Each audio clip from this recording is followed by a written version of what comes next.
जय हिंद दोस्तों, एक बार फिर से आप सभी का बहुत स्वागत है GLCIS के इस ऑनलाइन प्लेटफॉर्म पर।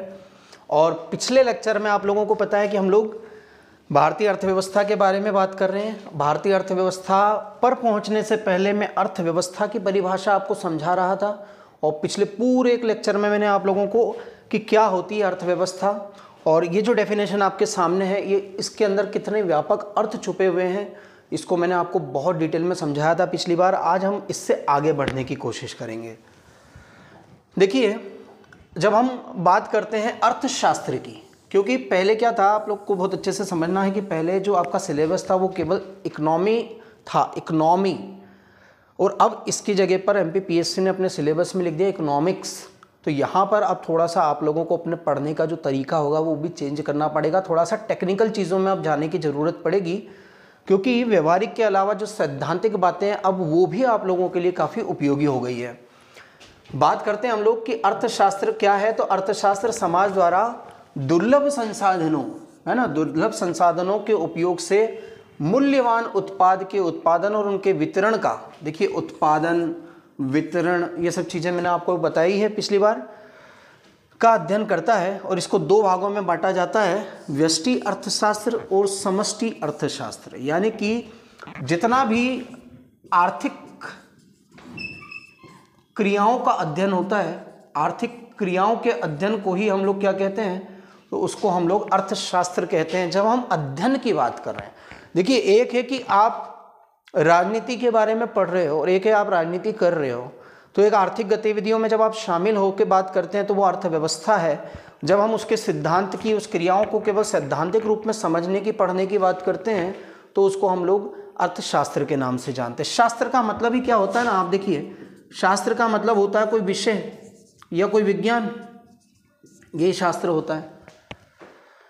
अर्थशास्त्र का जनक मार्शल नहीं दोस्तों, अच्छा, व्यष्टि अर्थशास्त्र का जनक मार्शल है, ये बात सही है, क्योंकि अर्थशास्त्र के जो जनक है वो एडम स्मिथ को माना जाता है। यहाँ पर आप लोगों को ध्यान में रखना है, एडम स्मिथ को हम लोग जानते हैं अर्थशास्त्र, फादर ऑफ इकोनॉमिक्स के नाम से। जबकि ये व्यष्टि और समष्टि क्या है, जब हम एक एक इकाई की बात करते हैं। देखिए यहाँ पर इसको और हम लोग समझने की कोशिश करते हैं, उस नोट्स पर लेके चलता हूँ आप लोगों को, वहाँ पर हम लोग और डिटेल में इसको समझने की कोशिश करेंगे। जब मैं किसी एक इकाई की बात करता हूँ, है ना, तो इसको हम कहते हैं एक इकाई का अध्ययन। जब हम कहीं पर भी एक इकाई का, एक यूनिट का अध्ययन करते हैं तो उसको कहा जाता है व्यष्टि। क्या कहा जाता है? व्यष्टि कहा जाता है। जैसे उदाहरण के लिए कि यदि हम आज बात करें केवल एक परिवार की, एक परिवार, है ना, एक फर्म, कोई एक फर्म हो गई, मान लीजिए कोई एक फर्म, कोई एक फैक्ट्री हो गई, जब हम उसकी बात करते हैं, जब हम केवल एक संगठन की या संस्था की बात करते हैं तो इन सब का जो अध्ययन होता है, क्योंकि ये पर्टिकुलर यूनिट है ना, तो पर्टिकुलर यूनिट का अध्ययन जो कहलाता है वो व्यष्टि कहलाता है। अब इसकी तुलना में यदि हम समष्टि की बात करें कि समष्टि क्या होता है, तो समष्टि का अर्थ किससे होता है, जिसमें समग्र का अध्ययन होता है। किसका अध्ययन होता है?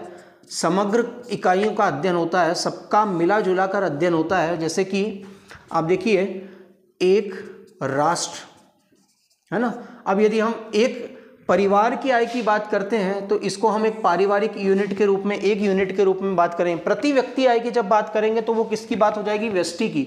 लेकिन जब हम राष्ट्रीय आय की बात करेंगे तो वो बात हो जाएगी समष्टि, क्योंकि राष्ट्र सबका समग्र है। तो एक राष्ट्र की बात करेंगे हम, है ना, या फिर एक देश के बजट की हम लोग बात करेंगे। समझ में आ रही बात आप लोगों को? इस प्रकार से पूरी जनसंख्या की यदि हम लोग बात करेंगे तो इस प्रकार के जो आंकड़े होते हैं, जो जिसमें समग्र की बात की जाती है, सबको इंक्लूड किया जाता है, वो होते हैं समष्टि। जबकि जब हम एक एक यूनिट का अध्ययन करते हैं तो वो होता है व्यष्टि।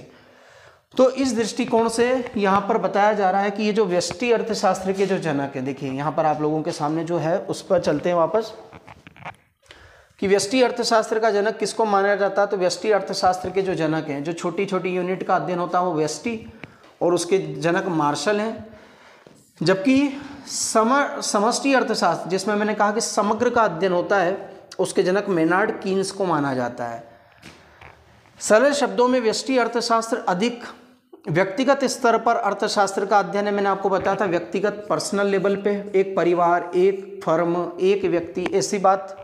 जबकि समष्टि किसी देश या सरकार के स्तर पर आर्थिक गतिविधि का अध्ययन होता है, यानी कि देश या समाज के स्तर पर जब हम बात करते हैं तो हम उसमें समग्रता की बात करते हैं, और यही समग्रता जो होती है इसी को हम क्या कहते हैं, समष्टि कहते हैं। तो ये चीज़ भी आप लोगों को बहुत अच्छे से यहाँ तक समझ में आई होगी। अब आगे बढ़ते हैं, इन दोनों में क्या संबंध है, ये प्रश्न भी उठता है कि भाई अर्थशास्त्र और अर्थव्यवस्था में वास्तविक रूप से क्या संबंध होता है। तो इनके संबंध को समझने की कोशिश करते हैं।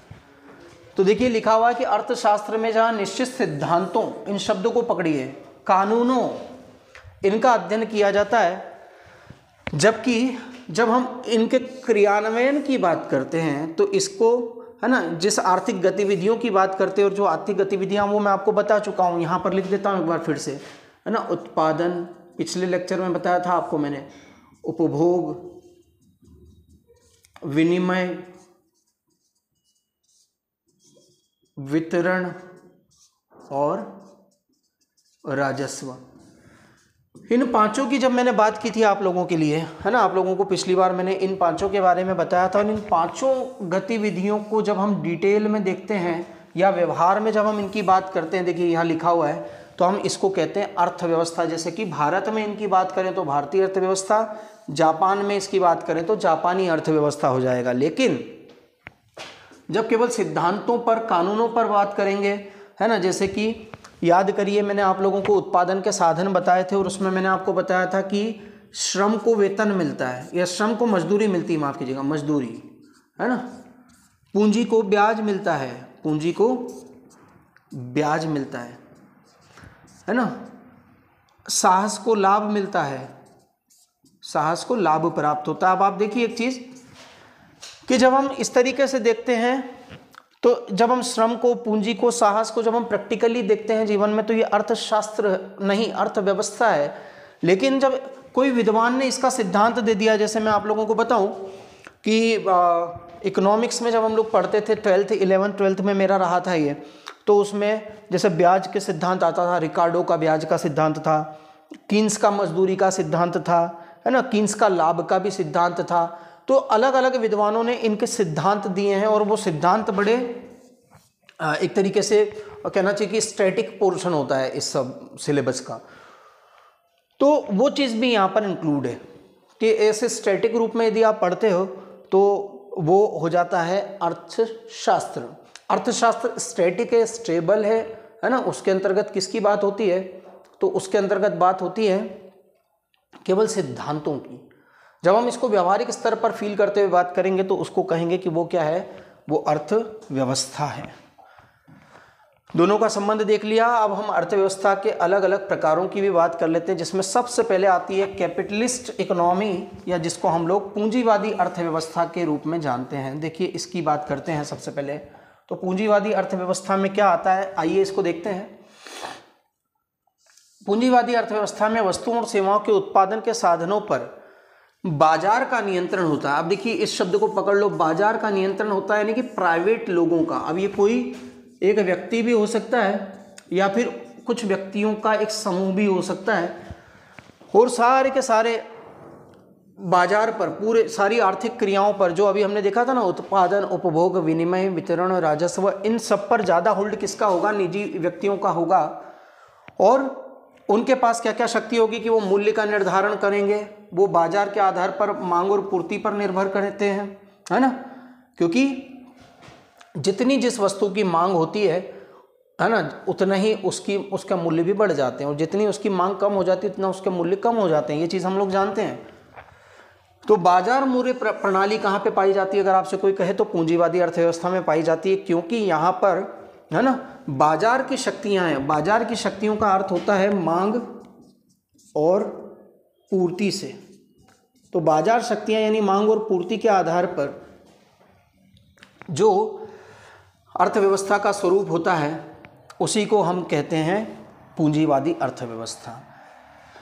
इसमें निजी क्षेत्र का प्रभुत्व होता है, सरकारी हस्तक्षेप सीमित एवं प्रतिस्पर्धा की नीति में को अमल में लाया जाता है, यानी कि सरकार का हस्तक्षेप इसमें ना के बराबर होता है, जबकि प्रतिस्पर्धा का मतलब यहाँ पर है कि जो निजी लोग हैं, जो निजी औद्योगिक प्रतिष्ठान है, वो आपस में एक कंपटीशन करते हैं और उस कंपटीशन के माध्यम से, उस प्रतिस्पर्धा के माध्यम से आगे बढ़ते हैं। पूंजीवादी अर्थव्यवस्था में विशेषज्ञीकरण दिखता है, यानी कि यहाँ पर हर कोई व्यक्ति, देखो एक व्यक्ति एक ही काम को करता है और वो, क्योंकि विशेषज्ञ इसलिए हो जाता है क्योंकि वो एक आर्थिक क्रिया पर अपना एकाधिकार रखता है। क्या रखता है?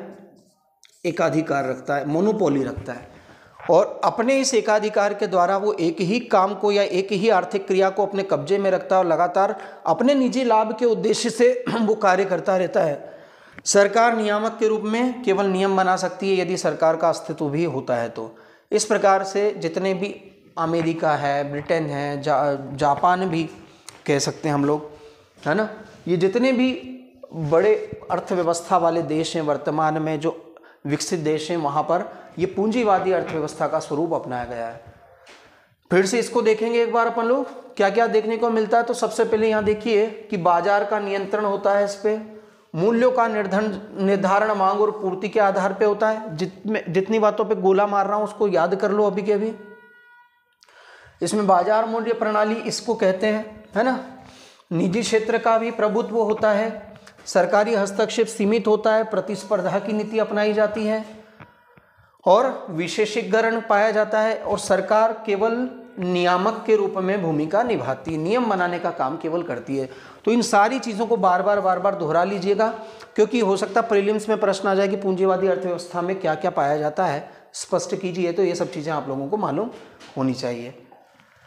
आगे आते समाजवादी, ठीक उसका उल्टा है। पूंजीवादी अर्थव्यवस्था के विपरीत अर्थव्यवस्था को हम समाजवाद कहते हैं, है ना। इसको हम लोग बात करेंगे। देखिए क्या क्या होता है। तो समाजवादी अर्थव्यवस्था में आर्थिक संसाधनों पर सरकार का पूर्ण नियंत्रण होता है। आप देखिए वहाँ पर एक कंपैरिजन करते हुए बात करें तो वहाँ पर पूर्ण नियंत्रण किसका दिखाई दे रहा था, तो निजी लोगों का, निजी घरानों का। लेकिन यहाँ पर सरकार का पूर्ण नियंत्रण है, सारे आर्थिक साधनों पर सरकार का नियंत्रण है। यहाँ पर मूल्य के निर्धारण में सरकार का हस्तक्षेप होता है। वहाँ पर मूल्य का निर्धारण बाजार शक्तियों के हवाले था, मांग और पूर्ति के हवाले था। लेकिन यहाँ पर मूल्य का निर्धारण कौन करता है, तो सरकार करती है। सरकार ही मांग और पूर्ति को नियंत्रित करती है। इस तरीके से प्रणाली को प्रशासनिक मूल्य प्रणाली कहते हैं। यानी कि यहाँ पर जो मूल्यों के निर्धारण की प्रणाली होती है वो प्रशासनिक मूल्य प्रणाली होती है। जैसे आज भी आप देखेंगे कि बहुत सारे क्षेत्रों में किसी सेवा का या किसी वस्तु का मूल्य सरकार डिसाइड करती है। समाजवादी अर्थव्यवस्था में मुख्य रूप से सार्वजनिक क्षेत्र का प्रभुत्व होता है। सार्वजनिक क्षेत्र का प्रभुत्व होता है, वहाँ निजी क्षेत्र का था, यहाँ सार्वजनिक क्षेत्र यानी कि पब्लिक सेक्टर का या सरकारी सेक्टर का ही प्रभुत्व होता है। यहाँ पर प्रतिस्पर्धा की संभावना या जो स्थिति होती है वो नगण्य पाई जाती है। यानी कि यहाँ पर ज़्यादा घराने नहीं होते, क्योंकि सारे के सारे सरकार के हाथ में, तो ज़्यादा उद्योग, ज़्यादा फर्में होती नहीं है, इसलिए यहाँ पर प्रतिस्पर्धा भी कम से कम होती है ना। समाजवाद में एकाधिकार के दर्शन होते हैं। यहाँ पर भी मोनोपोली होती है, लेकिन यहाँ समाज की मोनोपोली होती है। सरकार ही तीनों भूमिका निभाती है यहाँ पर।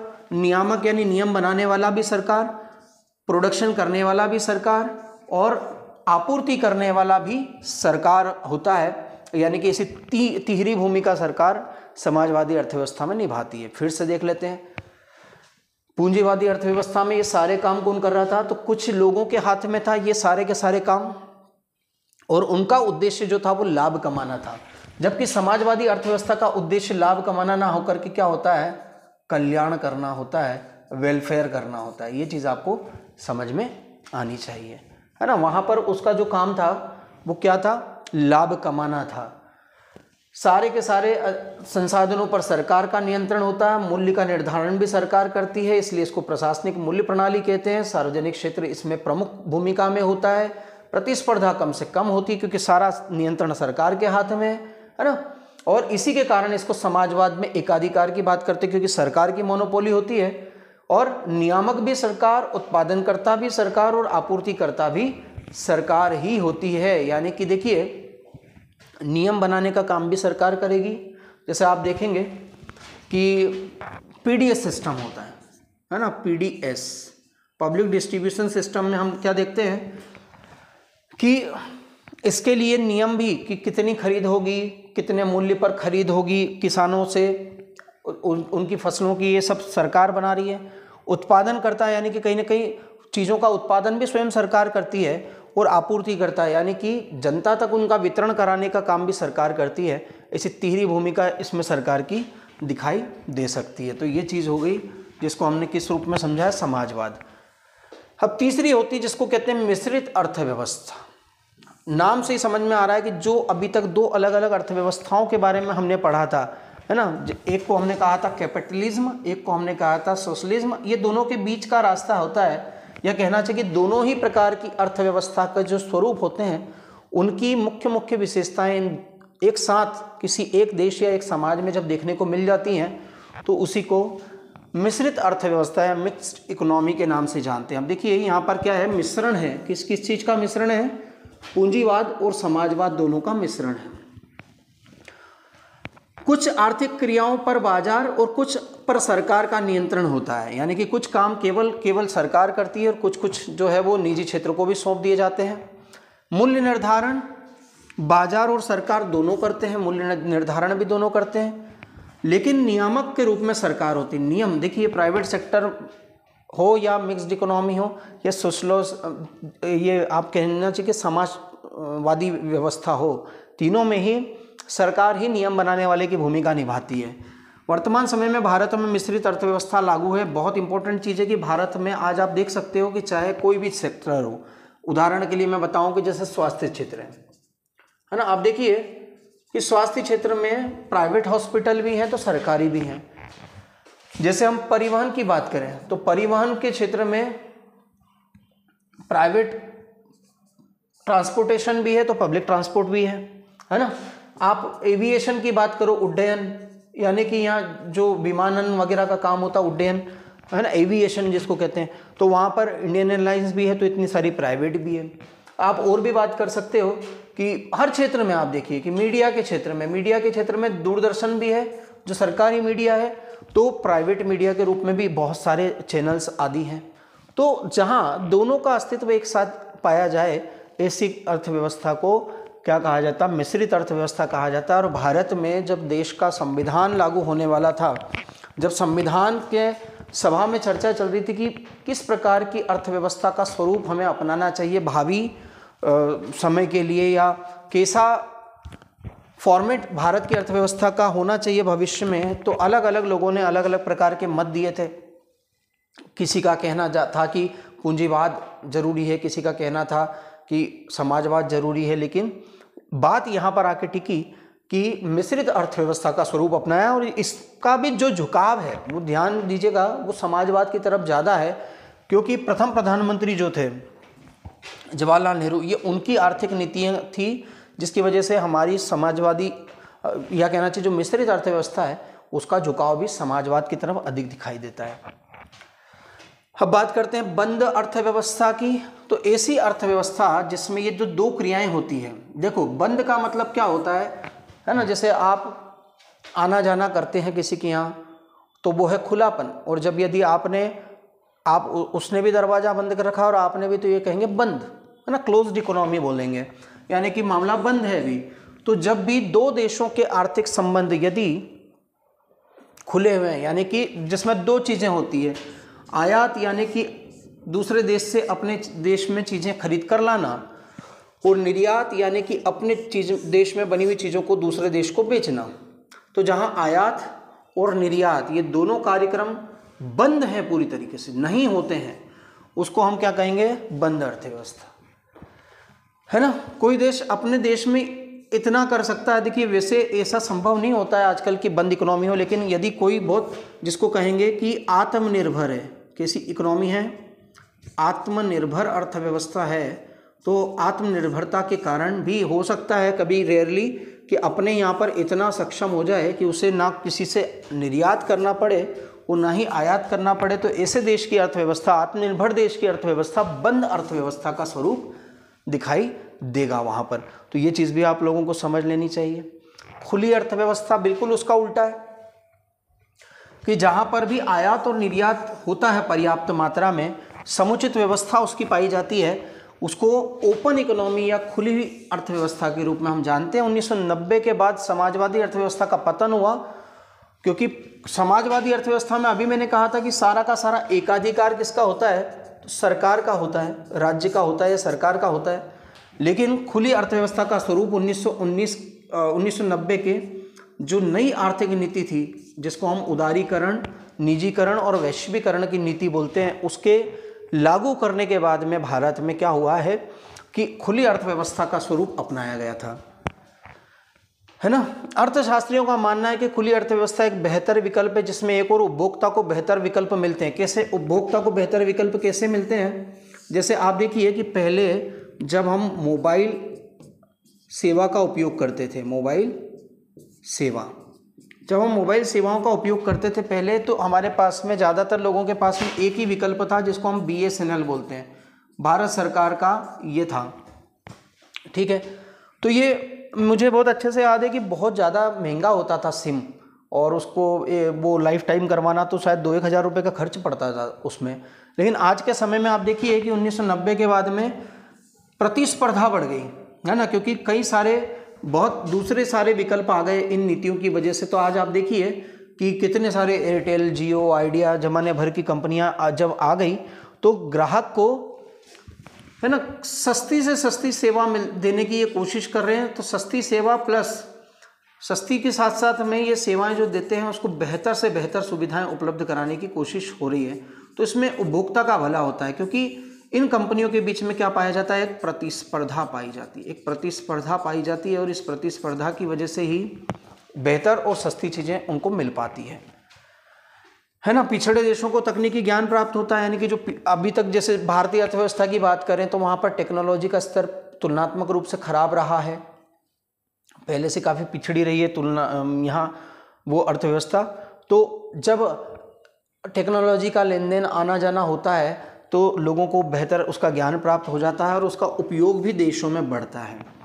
लेकिन खुली अर्थव्यवस्था भी खतरों से मुक्त नहीं, क्योंकि इसमें कमज़ोर देशों के बाजार पर विकसित देशों का कब्जा हो जाने का भय रहता है। इसीलिए आप देखिए कि भारत जैसी अर्थव्यवस्थाओं में अभी के दौर में आपने देखा होगा कि स्वदेशी अपनाओ, इसका एक कैंपेनिंग चल रही है कि स्वदेशी ज़्यादा अपनाइए, क्योंकि विदेशी खासतौर से चाइनीज़ जो प्रोडक्ट है उन्होंने भारतीय बाजार पर कब्जा कर लिया, वो इस खुली नीति का ही परिणाम है। तो ये चीज़ आप लोगों को ध्यान में रखनी चाहिए। आगे बढ़ते हैं, गांधीवादी अर्थव्यवस्था। जब हम गांधीवादी अर्थव्यवस्था की बात करेंगे तो ये गांधी जी के द्वारा दिया गया फॉर्मेट है। देखिए,